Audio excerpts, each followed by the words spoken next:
Good morning, Mrs. Bradley. We are here live, well, not live, but in the Fox West Texas studio. How are you doing today? I'm wonderful. I'm excited to be here. Thank you for having me. Okay, so we're going to shoot from the hip, just All right. straight from the beginning. Okay. I have been on my computer all morning looking at our website, foxwtx.com, and I have seen your face several times on several different articles. So people, I've heard them talking. I've heard Mr. Darby speaking about the campaign ads, the text, the brochures. So what is the goal behind that? What do you think about this part of the campaign strategy?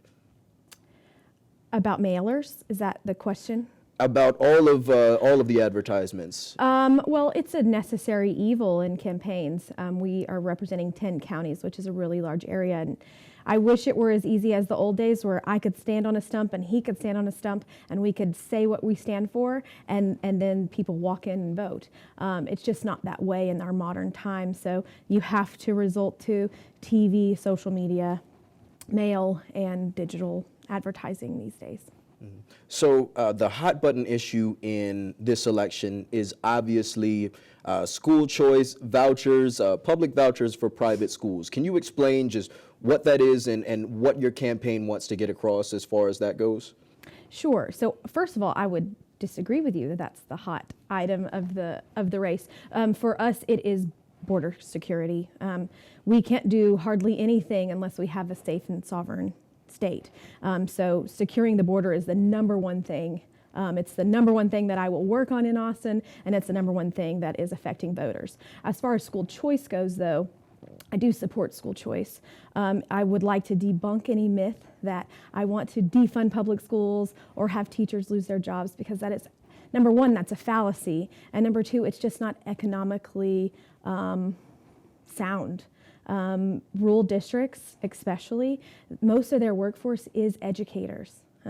I know my school district, I think, has 114 teachers. A lot of the other rural districts around the area also have the majority of their workforce as educators.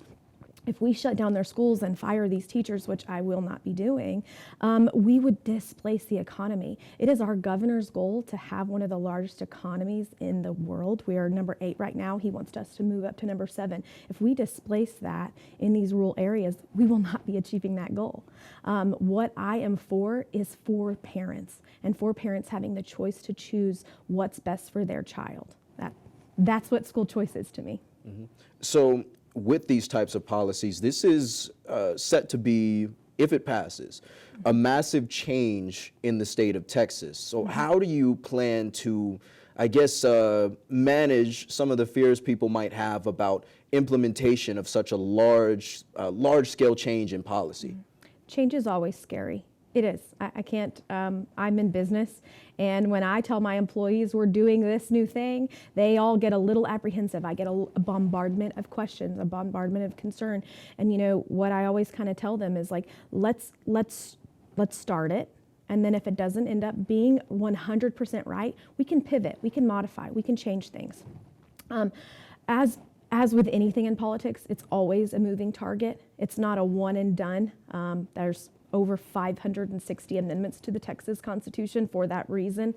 But I'm not the kind of person that's just going to jump in and create a half-hearted bill. I do think there's some things with that bill that didn't pass that needs some amending, needs some changing, needs some tweaking to make sure that we in rural Texas are getting the representation that we want. So those are the things that I'm going to fight for. Mm-hmm. And I know these types of things, right out of the gate, immediately, it can be quite difficult for people to figure out, okay, how does the letter of the law apply to me, even if they agree with the policy? So how do you manage things like that, especially in with such just a wide breadth of just the sizes of schools, the sizes of school districts? There are some districts that have maybe 1,000 kids total.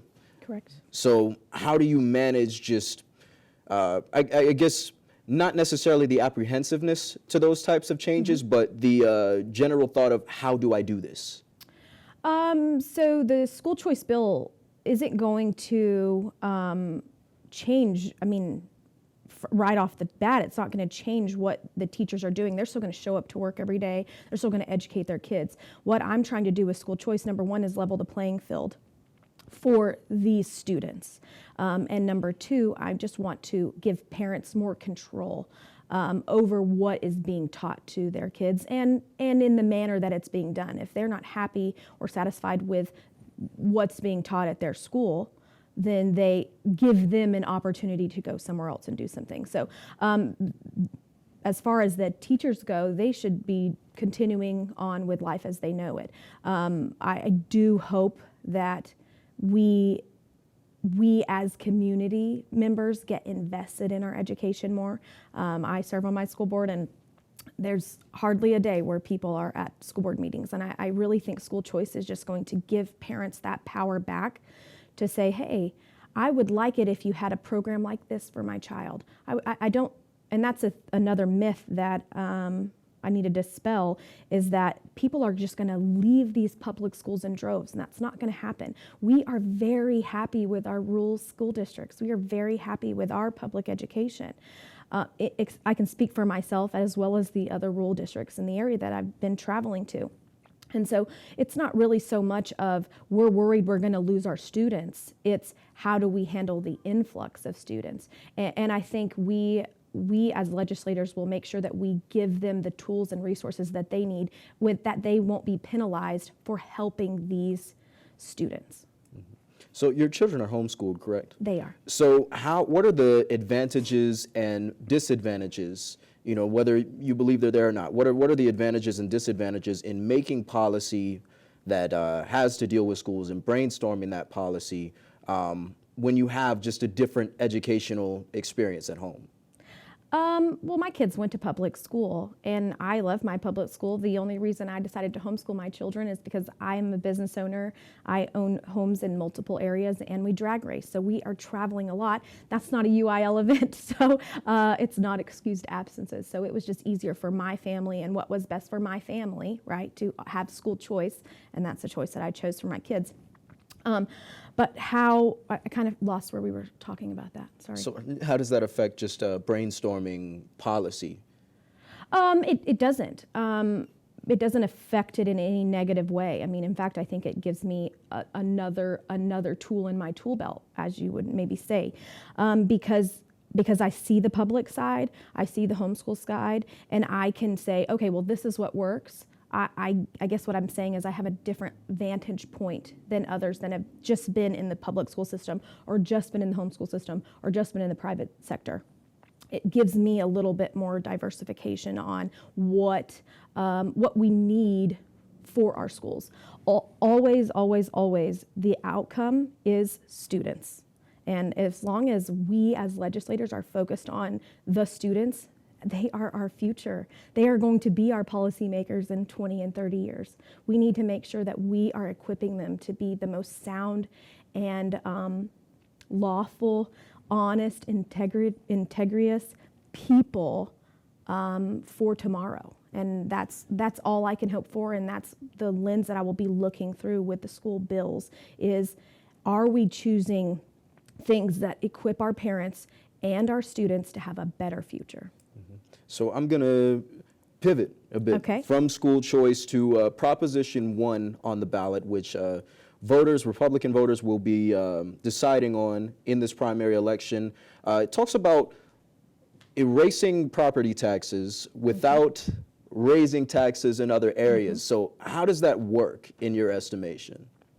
I can't speak to that at this moment, right? I mean, that what the propositions are is the people saying, these are the things that are important to us. These are the things that I want to see passed, right? And then we as legislators look at those propositions and we say, how do we make this happen? These are what our people want. These are what the voters want. How do we make that happen? So I don't have an answer for that yet, but just know that that is the job as legislators, is to review those propositions and know that those are the values that they want us to pursue while we are in session. Mm-hmm. And a lot of your campaign is focused on the border. We spoke about the border early on in this this specific conversation. I know Governor Abbott, when he visited San Angelo, it's the border, the border, the border. Like both of you, both candidates rather, you are both hammering this home. How do you address the border without federal help? The state constitution allows us to supersede the federal government when they are not doing their job. That's the stance that the governor has taken, along with several other governors in other states. That we have quite a few of them that are, joining in arms with our governor and trying to stand up and get our border secured. It is not only just affecting Texans, it is affecting the nation.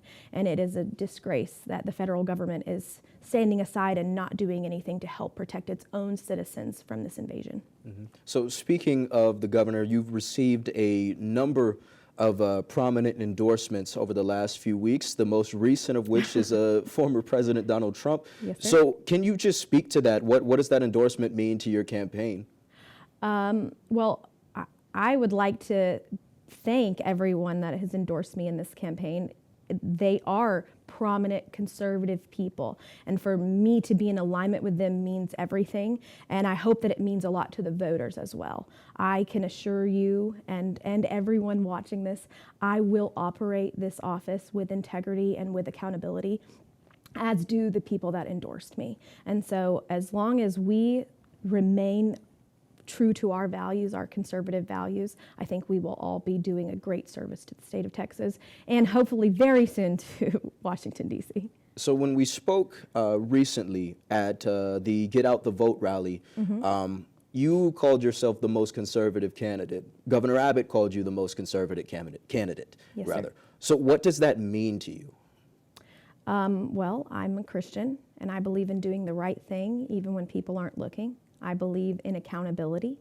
I believe in fiscal responsibility.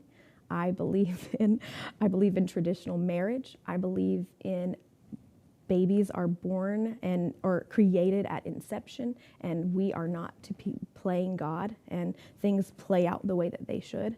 And I feel very strongly that these are values that the Republican Party wants, that the Conservative Party wants, we just haven't had that representation for a number of years now on these fundamental issues to us. So I looked at your website as I was compiling my questions and thinking about the things I wanted to ask you today. And one thing that stuck out to me was a focus on vocational schools, trade schools. Can you speak to that and just speak about what implementing those types of things, how that would play out here in Texas? I would love to answer that. So I'm in construction, so trades are in a lot of the aspects of what I do. I need electricians, I need plumbers, I need guys that are specializing in HVAC, I need welders, I need machinists, and these are trades that for far too long we've downplayed, and everyone will need a plumber. A robot is not going to take over that position. I always tell people you will always need someone in HR and leadership, and you will always need someone to handle the dirty jobs, that's what I like to say. And so focusing on those, kind of taking the dirty words out of that and making them an admirable position again in our workforce, I think is very crucial to the involvement. And honestly, it goes back to we in Texas, we are hard workers. We work with our hands. We fight for what we have every day. And so these trades also are a way to do that. Mm-hmm. So I'm a nurse too, and that is a woman trade, although I like to weld with my husband sometimes in the shop. I'm not the best, but I do like to do that. And I think, working with your hands brings such a value that of pride of the things that you've accomplished. And so I think we need to promote that. I think we need to show our gratification to those people a lot more. And overall, I think we need to level them up on our radars. So speaking of your husband, I've seen you and I've seen him several times over the last few weeks. You all have been extremely busy, and I've seen your I've seen your children at the Get Out the Vote rally as well. How have you and your family handled the hustle and bustle of just getting from point A to point B to point Z in a day? Yeah. We have a really solid team. So today, my kids, we homeschool, right? So today, my kids are helping my husband. We're doing an addition to an airport out, I don't know the direction, maybe east of town. And we're building a structure for a guy And so my kids are getting to operate equipment today, and they're laying out some rough-in plumbing and some things like that. There'll be some living space in there. So one benefit of homeschooling my kids is they're getting on the job training, right? They're learning so many more skills that we just aren't learning in traditional education. So a team helps me. My grandmother, my mother-in-law, my sister-in-law, my family, my sister, her husband. It takes a village. I also have some hard limits. I don't sacrifice my time with my kids. Sunday afternoons are my days. With my children, we make bread, we make dinner. I live on a ranch, so most of my meals are cooked. If we're already in town, we'll eat in town, but for the most part, I want my life to be as normal as possible. This is a civil servant duty, and I think to serve our community, we also have to live and work in the community that we are in. And so I plan on doing politics full time. I have a full team in place that handle my business day to day, but I also think you have to stay plugged into the things that matter. If you get too far removed from the locality of things, then you're not, it sounds like someone's here.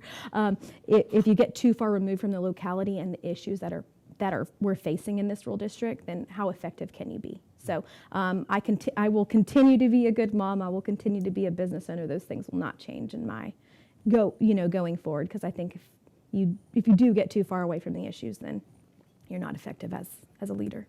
I want to circle back briefly to the campaign ads and the differences between you and your opponent. I've seen the word liberal in a lot of the campaign ads addressing Mr. Darby. I've spoken to him briefly. Obviously, he's not a fan, I know.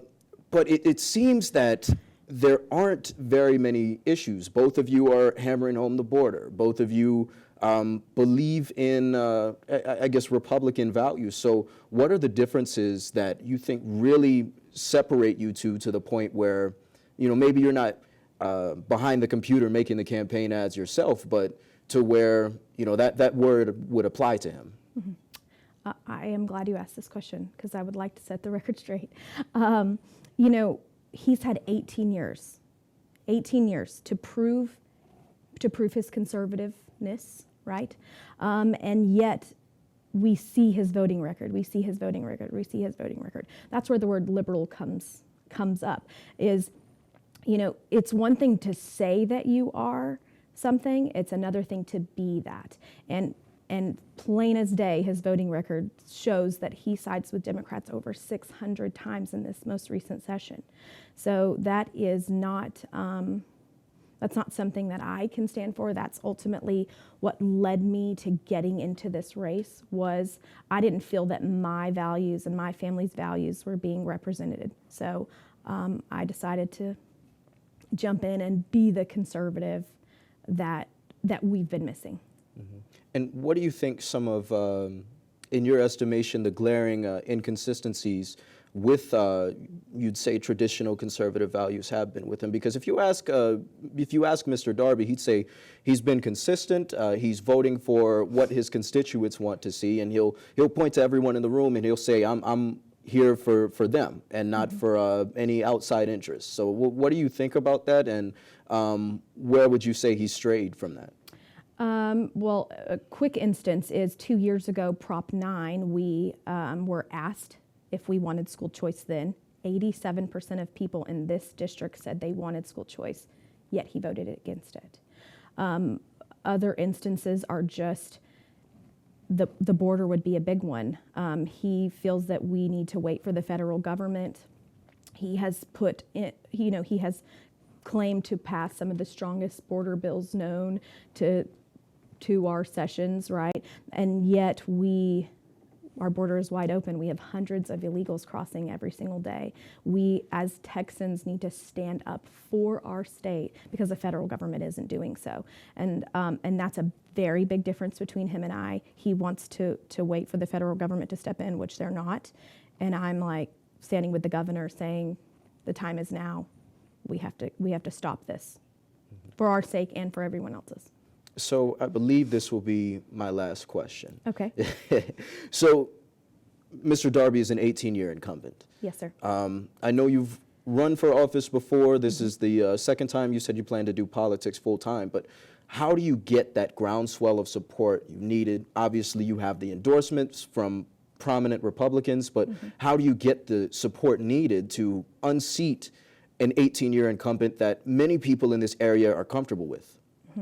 I think it's a very grassroots way to do that. I am meeting with voters every single day. I'm going to people's houses. I'm knocking on doors. I'm meeting them where they are.